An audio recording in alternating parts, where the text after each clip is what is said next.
Thanks,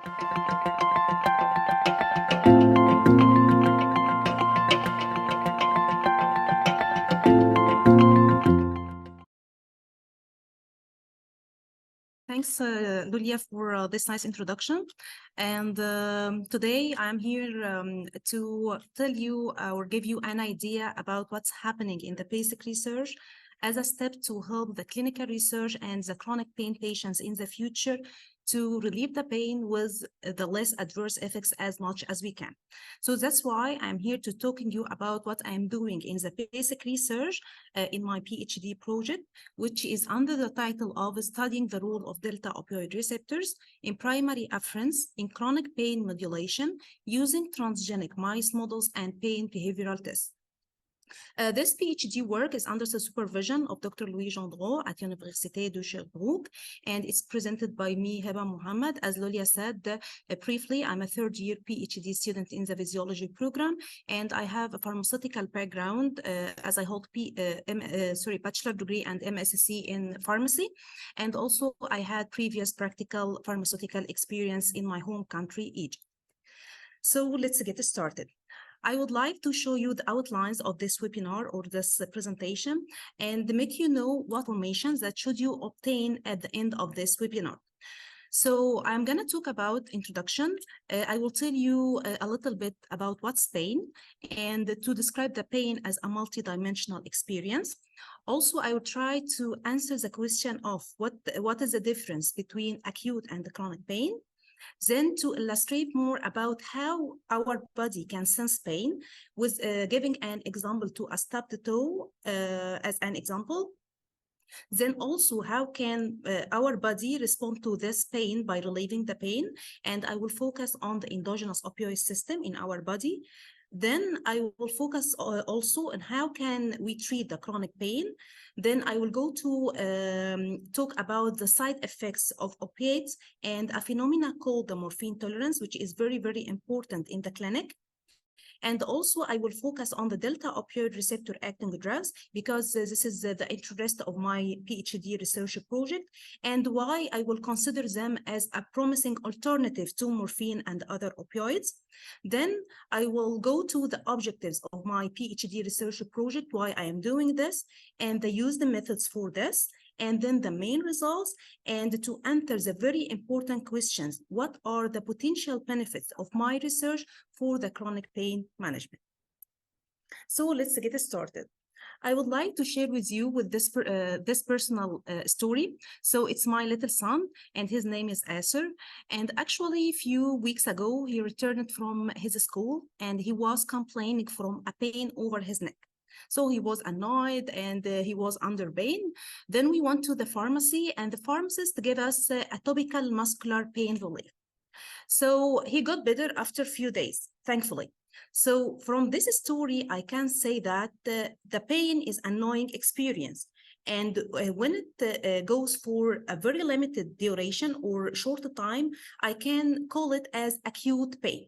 So this is an example for the acute muscular pain. And after a few slides, I will illustrate more the difference between acute pain and chronic pain. So let me describe the pain for you with this brief diagram.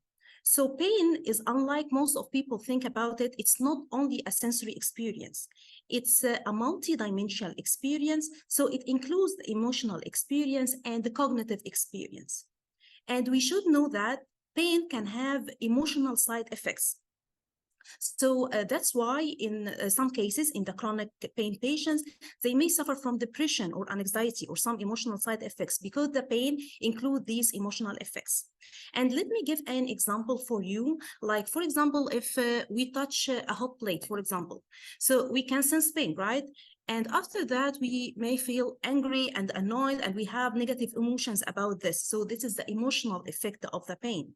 And after that, when we try in the future to touch this hot surface, we will be aware that we should cautious, because if we touch it, maybe we will feel pain. So of pain, the learning and the memory of the pain in the future. So from this slide, I can say that pain is not only a sensory experience, but it's a multi-dimensional experience. So let's jump to answering this question. So what is the difference between acute pain and chronic pain? Pain can be classified in various ways, but today I will focus only the classification of pain according to the duration and the pattern of occurrence. Pain can be classified into either acute pain or chronic pain. So what is the difference?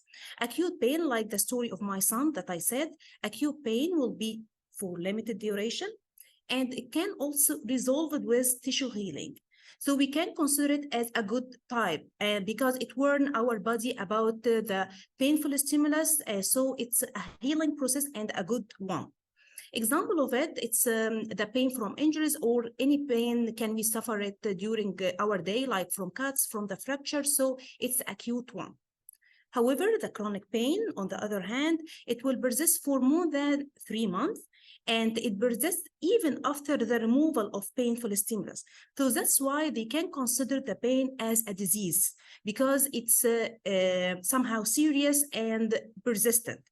Example of it, like the inflammatory pain or neuropathic pain, like what we can see in the fibromyalgia, for example, the cancer pain, the rheumatoid arthritis, all of these are chronic pain. And its treatment is somehow challenging because it's like a disease.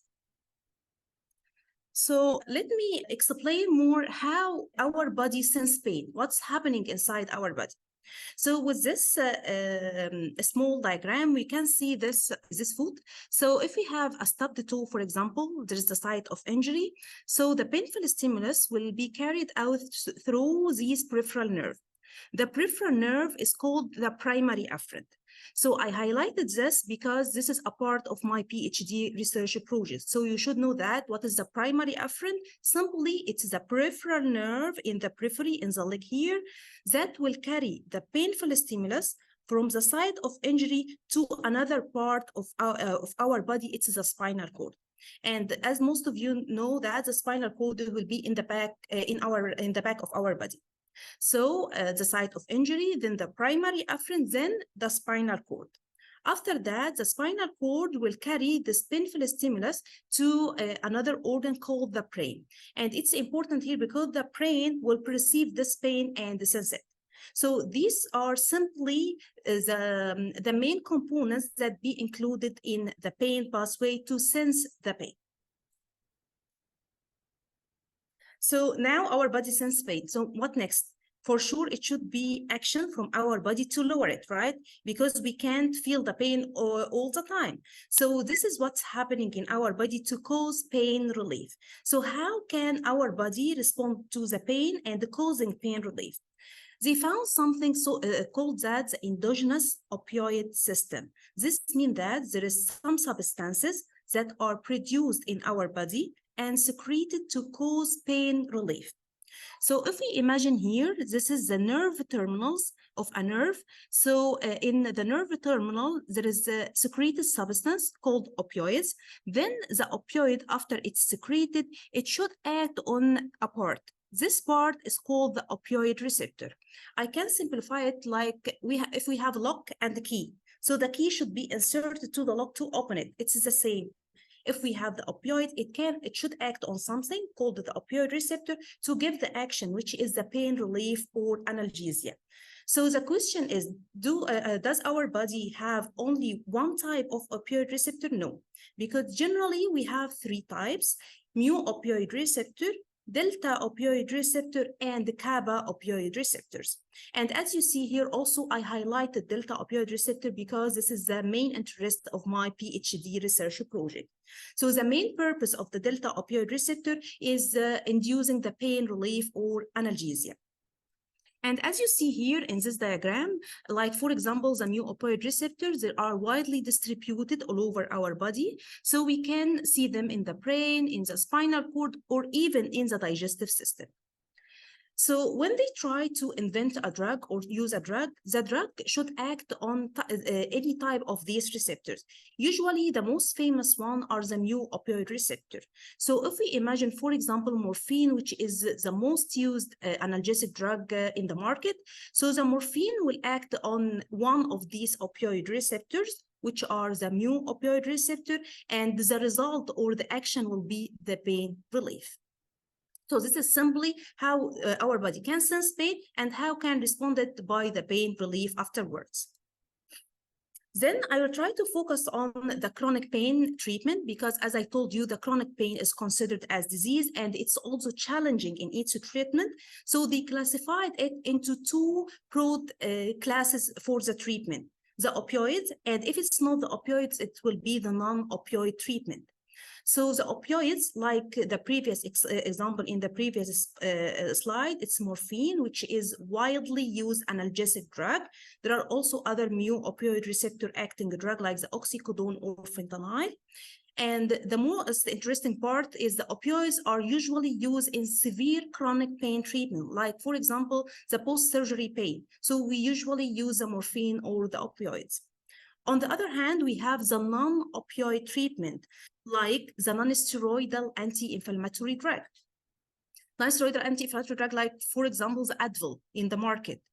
Also, we can treat the chronic pain with acetaminophen, like the Tylenol, and also the muscle relaxant. Even the antidepressants and anticonvulsants can be used in the treatment of chronic pain, especially in neuropathic pain. They use antidepressants and anticonvulsants. So the question now is, should I use the opioids and not be afraid from any adverse effects? The answer is no, because the opioids and the long term of opioids have severe adverse effects. So as you see here in this diagram, this human will try to inject the opioid, as you see here now. So when the opioid is injected, it will affect several parts of our body, like the blood, for example. So it can cause veins to collapse. It can affect the heart as well. It can affect the lungs and cause respiratory depression. And this is a very severe adverse effect, because with respiratory depression, the patient who uses morphine for long-term treatment can lead to death. Also, it can affect the brain, causing sedation, causing addiction. The digestive system can cause constipation, the immune system, and the most important part, it can affect our nervous system. So the chronic use can cause a phenomena called morphine tolerance. The morphine tolerance, especially when we use a morphine, this phenomena, it's when the body adapts to the presence of morphine, so the patient requires higher doses to achieve the same level of pain relief. In other words, for example, if the physician has described a dose for a patient, then the patient, maybe after the long-term use, he will suffer from that. He is taking his drug, but he doesn't have any pain relief anymore. So at this point, the physician will advise the patient to increase the dose. But with the increase the dose, the risk of the side effects will increase as well. And this will lead to the adverse effects of the opiates and maybe to severe one like the respiratory depression or death. That's why the research now tries to focus to another group of opioid receptors, which are the delta opioid receptors that I am interested in. Why? And they consider them as a promising alternative. Why? Because as you see here in this diagram, I will try to simplify it. These black squares, the gray and white, resemble the distribution of delta opioid receptors in the nervous system, like in the brain, in the spinal cord, or even in the primary afferents. So from this diagram, we can see that the delta opioid receptors are widely distributed in our nervous system. So you can imagine this, if they are widely distributed, so they are more susceptible to cause the pain relief, and they will work effectively in the relief of pain. So that's why we consider them as a promising alternative. Also, in the preclinical studies, they try to make a comparison between the adverse effects of the mu opioid receptor acting drugs like the morphine and the delta opioid receptor acting drugs. And the winner was the delta opioid receptor acting drugs. They can cause less adverse effects, so they will be effective, and with less adverse effects, so they will be safer analgesics and a promising alternative compared to the mu opioid receptor acting drugs. So that's why our research will focus on the delta opioid receptors. So now I have finished the introduction, and I will go to the objectives of my research project and the use of this research project. So the first objective is study the role of delta opioid receptors in the primary afferents, the peripheral nerves that I showed you before, in pain control in two pain models, inflammatory pain model and also neuropathic pain model. How we will see. First of all, I would like to mention the mice that we used. It's a type of transgenic mouse model, but why we use these mice? So if we imagine this is our human body, and the red square will resemble to the delta opioid receptors. So as you see here, the delta opioid receptor are largely distributed in the primary afferents, okay, or the peripheral nerves, but they are absent in the spinal neurons, okay? So this is our body. However, if we look to any mouse or any rodent in the research, we found that the delta opioid receptor are found in the spinal neurons and in the primary afferents as well. So if we use the mice as it is, they will not imitate what's happening in our body because they are found in the spinal neurons, but in our human bodies, they are not found.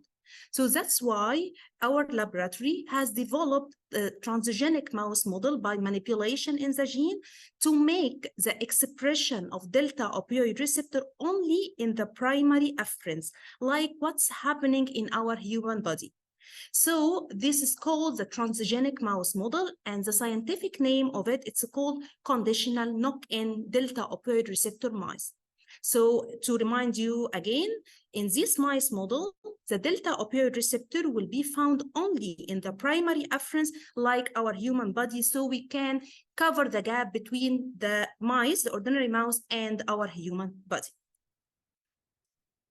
Then before I will go to the used methods, I would like to simplify some scientific terms that I will use in the used methods. So these terms are the hyperalgesia and allodynia. So what is the hyperalgesia and allodynia? So if we see this man, he is somehow sad because he was in summer on the beach and he has some sunburn. So the sunburn is inflammatory pain, and he will have some sensitivity in the skin as well. So if this man tries to take hot shower, for sure he will not be able to take the hot shower. Why? Because he will feel the pain more painful than before. And this is what's called the hyperalgesia. When the painful stimuli feel more painful than before, this is called the hyperalgesia. And it's accompanied with inflammatory pain, like the example, the sunburn. But it's not only the one phenomena that we can find. We can find another phenomena called allodynia. What is the allodynia? The allodynia, imagine this man or anyone has sunburn and try to put on his or her clothes. It will be very painful. Or even if you touch your skin after the sunburn, it will be very painful. Why? Because they will suffer from allodynia. So the allodynia, when the non-painful stimuli can be painful, like the touch, for example. And why I explain these phenomena? Because with the inflammatory pain, it's usually accompanied with these phenomena, and these phenomena are very important in our research to measure them and to detect the inflammatory pain. So this will lead me to the story of what I am doing in my research. So in this diagram, as you see, this is the mice of interest, the transgenic mouse model. I tried to induce first, I tried to induce the inflammatory pain. How? With the injection of compound called complete Freund's adjuvant, or CFA. This compound is inflammatory and will cause inflammation at the site of injection, peripheral inflammation in the paw. And after 72 hours or 3 days, the paw will be inflamed. And this indication for the inflammatory pain. So now I did the part of the induction of the inflammatory pain. But as I said, with any inflammatory pain, I had two phenomena, hyperalgesia and allodynia. In the research, we can measure the hyperalgesia, especially the thermal one, with a pain behavioral test called thermal plantar test. And for the allodynia, we can measure it with another pain behavioral test called von Frey filaments. It's like the touch. We put it at the paw of the mouse and then detect the response of the mouse, okay? So as I said, with the inflammation, we had these two phenomena. Then I want to measure the delta opioid receptor acting drug. How I will do this? I did this with injection of the delta opioid receptor acting drug, which is named deltorphin 2. Then after that, again, I measured the two phenomena, the thermal hyperalgesia and allodynia. And for sure, if my drug has analgesic effect or can pain relief, it will decrease the thermal hyperalgesia or the allodynia. Another pain model that I used in my PhD research project is the neuropathic pain. I induce it by a surgery called chronic construction injury. How? As you see here, there is a nerve called sciatic nerve, and it's famous in a disease called sciatica. So this is the sciatic nerve. It's also found in the mouse. So this is the sciatic nerve. I open it with a surgery and put a cuff, a plastic cuff over the nerve, if we imagine this. And after 9 days, neuropathic pain is developed, okay? And with this neuropathic pain, we have a phenomena, the same phenomena called the allodynia. And again, I can measure the allodynia with a pain behavioral test called the von Frey filaments. What about the delta opioid receptor acting drug? I injected a drug, which is a deltorphin 2, and detect its effect again on the allodynia and on the neuropathic pain. And for sure, if the drug has analgesic effect or pain relief, it will decrease the allodynia and decrease the neuropathic pain sensation. The second objective of my research project is to study the role of delta opioid receptor in primary afferents in the phenomena that I illustrated before, which is the morphine tolerance. But I didn't do it till now, so it's a future direction. But briefly, some previous studies said that the delta opioid receptor can be involved in the morphine tolerance. So if we can measure something like this and study this, this will help us to decrease the morphine tolerance in the future, and this will be very interesting. So I will present some main results from my PhD research project. So which results that I will present from the thermal hyperalgesia, the results from the thermal plantar test. So actually, when we try to measure the analgesic effect of the deltorphin 2 or the delta opioid receptor acting drugs, we can measure it by measuring something called maximum possible anti-hyperalgesic effect, this one in this axis. And I plotted it against different doses of the drug of interest. And in the research, when we try to measure something, we have to compare it with another group, which is called the control. So what I found that at the highest dose of this drug, I found anti-hyperalgesic effect, or in other words, I found the drug has analgesic effect and caused pain relief. So from this diagram, I can conclude that the deltorphin 2, which is the delta opioid receptor acting drug, has analgesic effect and can cause pain relief, especially using this behavioral test, which was the thermal plantar test. Another thing, I tried to detect if there is difference between the males and the females mice when I treated them with deltorphin 2, and this is very interesting. Why? Because as you know, even the pain perception in patients differs from women and men. So they found that maybe the women has a low pain threshold compared to men, and they can even sense the pain with low intensity. So it's very important as well when we try to measure or test any analgesic drug to see if it will cause difference in its analgesia between male and females. That's why also in our research try to test if the analgesic effect of deltorphin 2 was different in males and females mice, using the same criteria, the maximum possible anti-hyperalgesic effect, different doses of deltorphin 2. What we have found that there was no sex difference in the analgesic effect or the pain relief of deltorphin 2. So these are only the main results that I will present. Then I will go to answer the most important question. So why I am doing this research, or what are the potential benefits of my research for the chronic pain management? So I can conclude this in this diagram. I would like first to remind you with our unique mouse model, which is a conditional knock-in delta opioid receptor mouse model. Again, this mouse model includes the delta opioid receptors in the primary afferents to imitate what's happening in our human body. So for sure, by using this mouse model, we will improve the understanding of the role of delta opioid receptor in primary afferents, and we will imitate what's happening in our human body.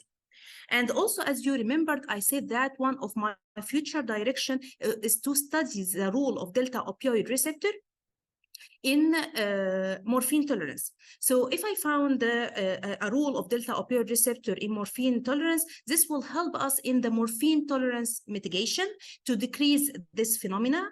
And also this will lead to decrease opioid dependence in the future. And this will help us also in the opioid crisis.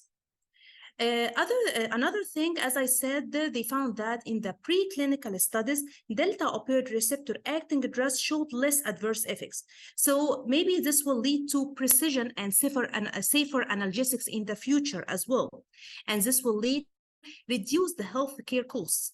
And this will affect the chronic pain patients by improving the quality of their lives. So I have finished my presentation, and I would like to thank my Professor Louis Gendron, the founders of my research project, the QPRN and the Quebec Network Junior Pain Investigators. And thanks all of you for your attention. And if you have any further question, if you are interested to know the updates of my research project, don't hesitate to reach me out at my email address, which is heba.mohamed@usherbrooke.ca.